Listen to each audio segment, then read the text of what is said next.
ನಮಸ್ಕಾರ, very good morning. ನಾನ್ ಶರ್ಮಿತಾ ಶೆಟ್ಟಿ. ಚುನಾವಣಾ ಅಕ್ರಮಕ್ಕೆ ಒಳಗೆ ನಡೀತಾ ಇದೆಯಾ ಮಸಲತ್ತು? ಅಕ್ರಮವಾಗಿ ಮತದಾರ ಮಾಹಿತಿ ಸಂಗ್ರಹಿಸಿ ವರ್ಕೌಟ್. ತಡರಾತ್ರಿ ಕೈ ಸಭೆಯ ಸೀಕ್ರೆಟ್. ರಾಜ್ಯ ಬಿಜೆಪಿ ಸರ್ಕಾರವೇ ಟಾರ್ಗೆಟ್. ಇದು ಮತದಾರ ಮಾಹಿತಿ ಕನ್ನಡ ಸ್ಟೋರಿ.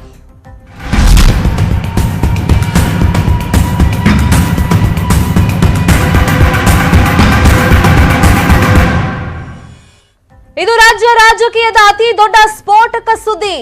ರಾಜ್ಯ ಬಿಜೆಪಿ ಸರ್ಕಾರದ ವಿರುದ್ಧ ಎಲೆಕ್ಷನ್ ಹತ್ರ ಬರ್ತಾ ಇರುವಂತೆ ಗಂಭೀರವಾದಂತ ಆರೋಪ ಕೇಳಿಬಂದಿದೆ.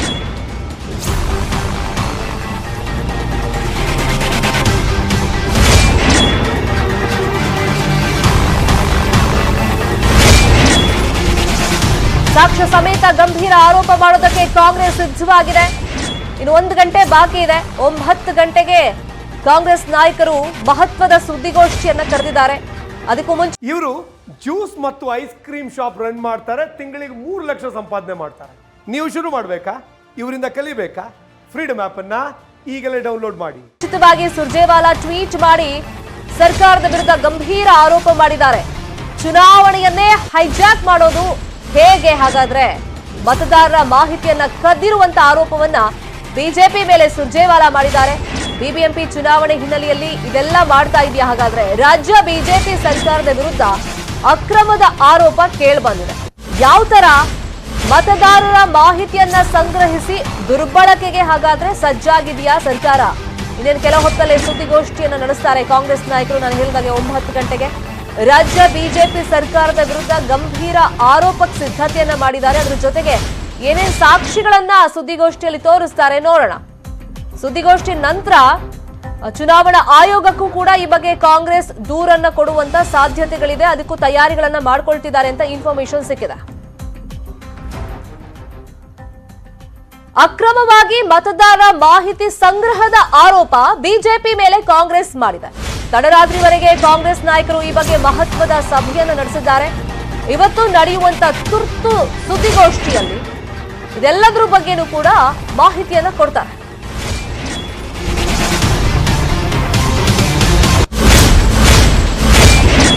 ನಿನ್ನೆ ತುರ್ತು ಸಭೆ ನಡೆದಿರೋದು ಸಂಸದ ಡಿಕೆ ಸುರೇಶ್ ಅವರ ಮನೆಯಲ್ಲಿ. ರಾಜ್ಯ ಕಾಂಗ್ರೆಸ್ ಉಸ್ತುವಾರಿ ರಣದೀಪ್ ಸಿಂಗ್ ಸುರ್ಜೇವಾಲಾ, ಕೆಪಿಸಿಸಿ ಅಧ್ಯಕ್ಷ ಡಿಕೆ ಶಿವಕುಮಾರ್, ವಿಪಕ್ಷ ನಾಯಕ ಸಿದ್ದರಾಮಯ್ಯ ಸೇರಿದಂತೆ ಹಲವಾರು ಕಾಂಗ್ರೆಸ್ ನಾಯಕರು ನಿನ್ನೆಯ ದಿಢೀರ್ ಸಭೆಯಲ್ಲಿ ಮಹತ್ವದ ಸಭೆಯಲ್ಲಿ ಪಾಲ್ಗೊಂಡಿದ್ರು. ಒಂದ್ ಕಡೆ ಸೇರಿ ಚರ್ಚೆಯನ್ನ ಮಾಡಿದ್ದಾರೆ. ಅಕ್ರಮವಾಗಿ ಮತದಾರರ ಮಾಹಿತಿ ಸಂಗ್ರಹವನ್ನ ಬಿಜೆಪಿಯವರು ಮಾಡಿಸಿದ್ದಾರೆ ಅಂತ ಇವರು ಆರೋಪಗಳನ್ನ ಮಾಡ್ತಿರೋದು. ಮಾಹಿತಿ ಸಂಗ್ರಹಿಸಿ ಚುನಾವಣೆಯನ್ನೇ ಇವರು ಅಕ್ರಮ ಮಾಡೋದಕ್ಕೆ ಹೊರಟಿದ್ದಾರೆ ಅಂತ ಗಂಭೀರ ಆರೋಪ ಮಾಡಿದ್ದಾರೆ. ಇಡೀ ಪ್ರಕರಣ ತಾರ್ಕಿಕ ಅಂತ್ಯಕ್ಕೆ ತಗೊಂಡು ಹೋಗೋದಕ್ಕೆ ಕಾಂಗ್ರೆಸ್ ಅವರೀಗ ನಿರ್ಧಾರಕ್ಕೆ ಬಂದಿದ್ದಾರೆ. ಹಾಗಾಗಿ ನಿನ್ನೆ ತಡರಾತ್ರಿವರೆಗೂ ಕೂಡ ಸಭೆಯಲ್ಲಿ ಚರ್ಚೆಯನ್ನ ಮಾಡಿದ್ದಾರೆ. ಒಂದು ತೀರ್ಮಾನಕ್ಕೆ ಬಂದಿದ್ದಾರೆ. ಈ ಬಗ್ಗೆ ಕೇಂದ್ರ ಚುನಾವಣಾ ಆಯೋಗಕ್ಕೂ ದೂರು ಕೊಡೋದಕ್ಕೆ ಸಿದ್ಧತೆಗಳಾಗಿದೆ. ಸುಮ್ನೆ ಆಗುತ್ತಾ ಇದು? ಇಲ್ಲ, ಪ್ರಬಲ ದಾಖಲೆಗಳು ಬೇಕು. ಆ ಪ್ರಬಲ ದಾಖಲೆಗಳನ್ನ ಇಟ್ಟು ದೂರು ಕೊಡೋದಕ್ಕೂ ಈಗ ಕಾಂಗ್ರೆಸ್ ನಾಯಕರು ತೀರ್ಮಾನಕ್ಕೆ ಬಂದಿದ್ದಾರೆ. ಅದಕ್ಕೂ ಮುಂಚಿತವಾಗಿ ರಾಜ್ಯದ ಜನತೆಯ ಮುಂದೆ ಅದೇನು ಅಕ್ರಮ ಆಗಿದೆ ಅದನ್ನು ಮುಂದಿಡಬೇಕು ಅಂತ ಹೇಳಿ ದಿಢೀರಂತಾನೆ ಬೆಳಗ್ಗೆ 9 ಗಂಟೆಗೆನೆ ಸುದ್ದಿಗೋಷ್ಠಿಯನ್ನ ಕರೆದಿರೋದು. ರಾಜ್ಯ ಬಿಜೆಪಿ ಸರ್ಕಾರ ಚುನಾವಣಾ ಅಕ್ರಮವನ್ನ ಮಾಡ್ತಾ ಇದೆ ಅಂತ ಕಾಂಗ್ರೆಸ್ ಗಂಭೀರವಾದಂತ ಆರೋಪಗಳನ್ನ ಮಾಡಿದೆ. ಬಟ್ ಆರೋಪಗಳಿಗೆ ಪೂರಕವಾಗಿ ಅವ್ರ ಹತ್ರ ಏನ್ ದಾಖಲೆಗಳಿದೆ ಅನ್ನೋದನ್ನ ಇನ್ನೇನು ಕೆಲವೇ ಹೊತ್ತಲ್ಲಿ 9 ಗಂಟೆಗೆ ನಡೆಸುವಂತ ಸುದ್ದಿಗೋಷ್ಠಿಯಲ್ಲಿ ತೋರಿಸ್ತಾರೆ.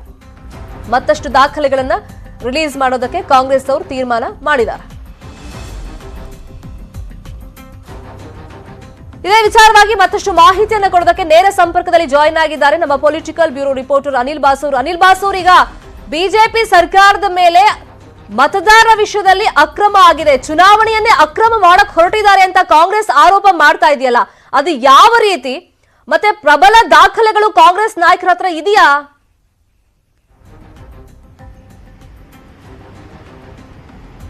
ಹೌದು ಶರ್ಮಿತಾ, ಏನಂತ ಹೇಳಿದ್ರೆ ಈಗಾಗಲೇ ಕಾಂಗ್ರೆಸ್ ನಾಯಕರೇನು ಆರೋಪವನ್ನ ಮಾಡೋದಕ್ಕೆ ಮುಂದಾಗಿದ್ದಾರೆ. ಅವರ ಹತ್ರ ಎಲ್ಲ ದಾಖಲೆಗಳನ್ನ ಕೂಡ ಪಡೆಯಲಾಗಿದೆ ಎಂಬ ಮಾಹಿತಿ ಬರ್ತಾ ಇದೆ. ಜೊತೆಗೆ ಏನಂತ ಹೇಳಿದ್ರೆ ಅವರಿಗೆ ಬಿಜೆಪಿ ಸರ್ಕಾರದ ಸಂದರ್ಭದಲ್ಲಿ ಈ ಒಂದು ಹಗರಣ ಅಂದ್ರೆ ಇದೇನದು ಮತದಾರರ ಒಂದು ಎಲ್ಲ ವಿವರಗಳನ್ನ ಸಂಗ್ರಹಣೆ ಮಾಡಿರುವಂತದ್ದು, ಅದನ್ನು ಕೂಡ ಒಂದು ಸ್ವಯಂ ಸೇವಾ ಸಂಸ್ಥೆ ಏಜೆಂಟ್ ಸಂಗ್ರಹಣೆ ಮಾಡಿದ್ದಾರೆ. ಜೊತೆಗೆ ಏನಂತ ಹೇಳಿದ್ರೆ ಅದನ್ನ ಬೇರೆ ರಾಷ್ಟ್ರೀಯ ಪಕ್ಷವೊಂದಕ್ಕೆ ಮಾರಾಟ ಮಾಡಿಕೊಳ್ಳೋದಕ್ಕೆ ಪ್ರಯತ್ನವನ್ನ ಪಡ್ತಾ ಇದ್ದಾರೆ ಎಂಬಂತ ಒಂದು ಆರೋಪವನ್ನ ಕೂಡ ಕಾಂಗ್ರೆಸ್ ನಾಯಕರು ಮಾಡಲಿದ್ದಾರೆ ಎಂಬಂತ ನಮ್ಮ ಮಾಹಿತಿ ನಮಗೆ ಸಿಗ್ತಾ ಇದೆ.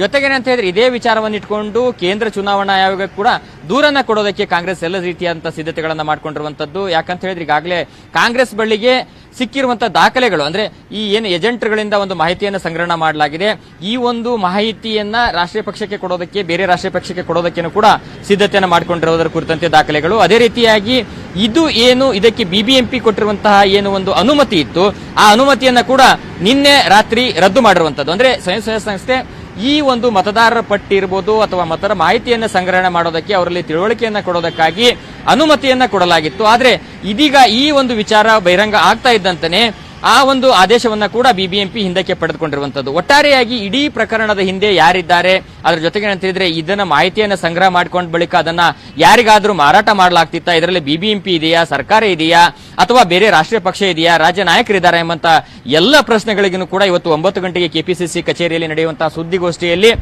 ರಾಜ್ಯ ಕಾಂಗ್ರೆಸ್ ಉಸ್ತುವಾರಿ ರಣದೀಪ್ ಸಿಂಗ್ ಸುರ್ಜೇವಾಲಾ ಅದೇ ರೀತಿ ಬೇಸಿಕ್ ಪ್ರಶ್ನೆ ಮೂಡುತ್ತೆ. ಈಗ ಮತದಾರರ ಡೇಟಾವನ್ನ ಕದ್ದಿದ್ದಾರೆ ಅಂತ ಹೇಳಿ ಸರ್ಕಾರದ ಮೇಲೆ, ಒಂದು NGO ಮೇಲೆಲ್ಲ ಗಂಭೀರ ಆರೋಪ ಕಾಂಗ್ರೆಸ್ ಮಾಡ್ತಿದೆ. ಇನ್ನೊಂದು ಸ್ವಲ್ಪ ಹೊತ್ತಲ್ಲಿ ದಾಖಲೆ ರಿಲೀಸ್ ಮಾಡ್ತಾರೆ. ವಾಟ್ ನೆಕ್ಸ್ಟ್ ನಾವು ಫಾಲೋ ಅಪ್ ಮಾಡೋಣ. ಬಟ್ ಈ ಡೇಟಾ ಕದ್ದ ಮೇಲೆ ಅದನ್ನ ಯಾವ ತರ ದುರ್ಬಳಕೆ ಮಾಡುವಂತ ಚಾನ್ಸಸ್ ಇರುತ್ತೆ?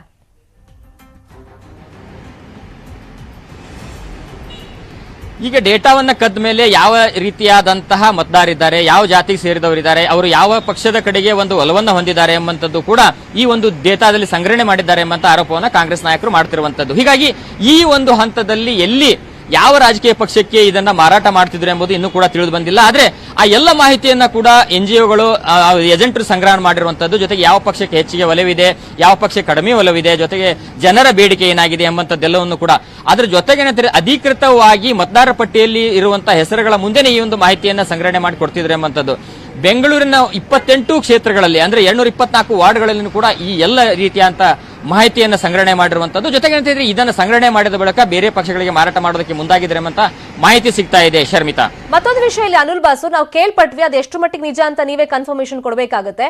ಈಗ ಬಿಜೆಪಿ ಯಾರು ಅವ್ರ ಪಕ್ಷದ ಕಡೆ ಒಲವಿದೆ ಅಥವಾ ಬಿಜೆಪಿಗೆ ಪಕ್ಕಾ ಮತವನ್ನ ಹಾಕ್ತಾರೆ ಅಂತಿರುತ್ತಲ್ಲ, ಸೊ ಅವ್ರ ಲಿಸ್ಟ್ ಅನ್ನ ಮಾತ್ರ ಇಟ್ಕೊಂಡು ಉಳಿದ ಪಕ್ಷಕ್ಕೆ ವೋಟ್ ಮಾಡೋರ್ನ ಡಿಲೀಟ್ ಮಾಡ್ತಿದ್ದಾರೆ ಅಂತ ಒಂದು ಇನ್ಫಾರ್ಮೇಶನ್ ಸಿಕ್ಕಿತ್ತು. ಅದು ನಿಜಾನಾ?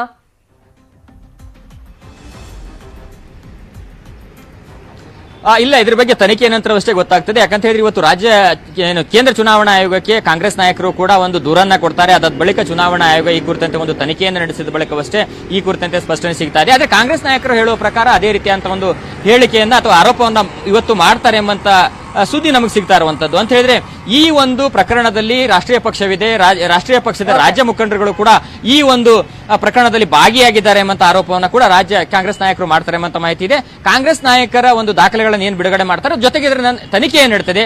ಅದಾದ ನಂತರವಷ್ಟೇ ಯಾರು ಇದರಲ್ಲಿ ಭಾಗಿಯಾಗಿದ್ದಾರೆ ಎಂಬಂತದ್ದು ತಿಳಿದು ಬರ್ಲಿಕ್ಕಿದೆ. Sharmitha, thank you Anil boss.